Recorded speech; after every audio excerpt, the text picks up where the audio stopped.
আজি মহানগৰীৰ ভেটাপাৰা শ্মশান পৰিচালনা সমিতিক ৰটাৰী ক্লাব অৱ গ্ৰেটাৰ গুৱাহাটীৰ উদ্যোগত আৰু ভাৰতীয় ষ্টেট বেংকৰ গুৱাহাটী প্ৰধান কাৰ্যালয়ৰ AGM সুজিত দেৰ সহযোগিতাত এখন স্বৰ্গৰথ ৰাজহুৱাভাৱে অৰ্পণ কৰে। ষ্টেট বেংকৰ পৰা আৱণ্টিত 14,31,571 টকাৰে স্বৰ্গৰথখন ৰটাৰী ক্লাব গুৱাহাটীৰ সভাপতি প্ৰেম গোস্বামী আৰু ষ্টেট বেংকৰ বিষয়া সুজিত দেৰ মহানতাক উপস্থিত ৰাইজে শলাগ লৈছে।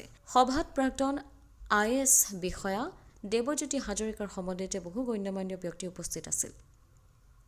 ব্যুৰো ৰিপৰ্ট অমৃত নিউজ 24/7।